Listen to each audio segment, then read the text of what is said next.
Have you ever wondered what games you should keep or you should lose? Find out here at Purge Reviews. Have you ever wondered what games you should sell or you should use?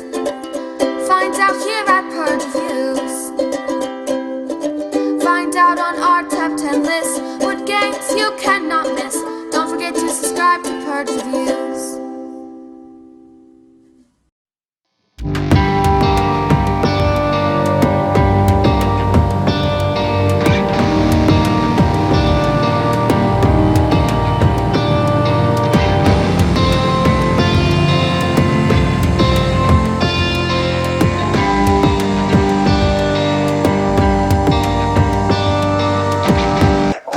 Get Bit. Now this is a light filler game. It's very easy. The rules are very simple. You're just playing one card, and I think they're 1 through 6 or 1 through 7. And the lowest card goes to the front. If you're at the end, you get bit, and you lose a body part. But it's a really funny theme. They made it robots instead of humans, so you, I guess, for whatever purpose. But the bits are really nice. They kind of feel like Lego men, kind of, but bigger. And it's a really, really fun game. It's really simple. You can literally play this anywhere and with anybody. I would recommend playing, you want the more the merrier with this, 4 or 5 people. You want some ties happening. That really what brings up the excitement level.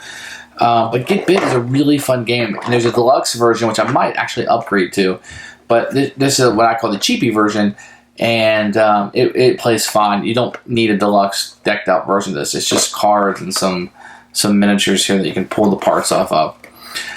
You can probably get kids started on this pretty early. The rules say 8+. I mean, you can probably get a 6-year-old going on this, 5, 6-year-old. You'll probably beat them, but you can get them going. The rules aren't going to be a problem. It's not what's going to prohibit them from jumping in. For me, this is a keeper. This is, if you don't have this little game in your collection, I highly recommend you getting it. It definitely serves a purpose in my gaming collection.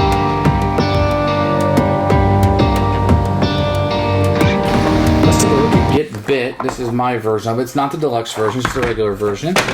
I get some instructions that are rather bland and cheap, which is okay because this wasn't a very expensive game. I'm going to get like this Lego-esque shark, which is pretty cool. It's a little bit overproduced. I'm going to get a bunch of dummies where their pieces jump off. They're robots instead of humans, I guess, because it would be grotesque otherwise. And you're going to get a number of cards in your color, which is 1 through 7. Everybody's going to get these. They have your color on them. Yeah, some funny artwork, but for the most part, all you need is the number. The artwork is just there for humor.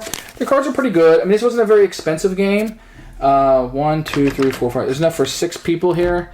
I think that I am missing one arm now for the yellow. I don't know any way to get it, but I think in the future I might go for the deluxe version. I think that's what I might do with this game.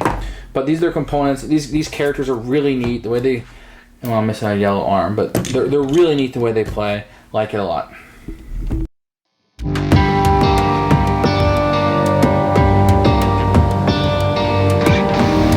The rules in Get Bit are cheap, in this version at least. It's just a piece of paper unfolded, and they're really simple. The thing kind of throws people off. I always set it up and show people, okay, this is what happens in a tie.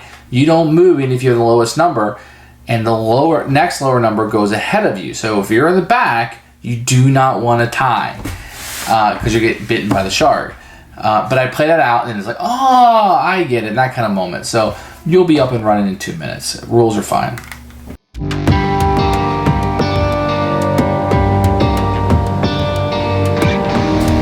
Try to show you really quickly how this game plays. So when the game starts out, you're going to have people in order. The first round, nobody gets bit. But I'm going to go ahead and show you how it plays after that. So let's say everybody plays a card simultaneously down. But I'm just going to kind of show you how it goes. So what would happen here is the lowest card would... Well, he's coming this way. So they're swimming the opposite way. They're not chasing the shark. Is chasing them. So the game would be played. The lowest card would be first. So what you would do is the red would become first, then the green, and then the white. Exactly how we have it set up. The second possibility you have is, let's say he played the white, he played the 6, and he played the 4. So what would happen here is the lowest card, which is the 2, would move to the front. And then the next lowest card would be the 4, and then the 6. And then what would happen is the red would lose a part. And if you lose all 4 of your limbs, you lose. Now, let's say that the white had played to 3.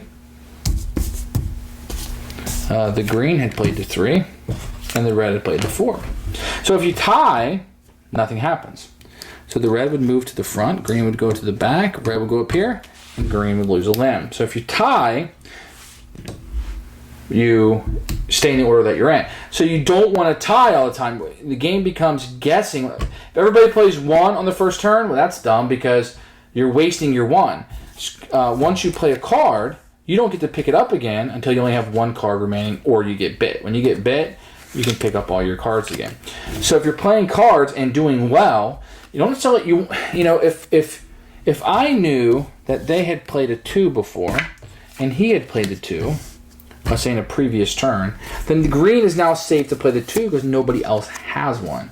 And if I knew they both played the 1 also, I'm in pretty safe territory there. I'm probably not going to be last. Either they both play a 1 and tie, and I can come first, or only one of them plays the 1, they don't have a 2, so another one plays a 3 or above, and I'm going to be second and not bit. So that kind of thing goes into it a lot. So it's always lowest number moves to the front unless he's tied, and if he's tied, he doesn't move at all, and you take care of the rest in order.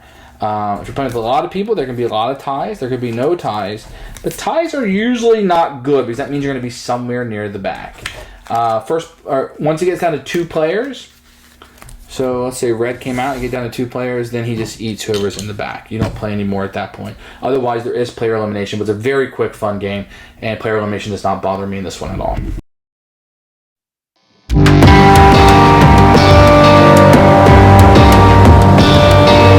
Who should buy this game? To me, this is really a staple of most collections. I would keep this in most collections. You got 5-10 minutes, you want to bust out a game, you want something quick, you want something light, you got a few people around. This version plays up to 6. It's a pretty good number. It's something light just to get the game moving and get things started, get the blood flowing to play a game of board games. So this is kind of a staple to me, what I would call your mayonnaise or your ketchup. If you want this in your collection because you're always going to be using it or needing it. It's a really fun game. Get Bit, highly recommend. It's a keeper.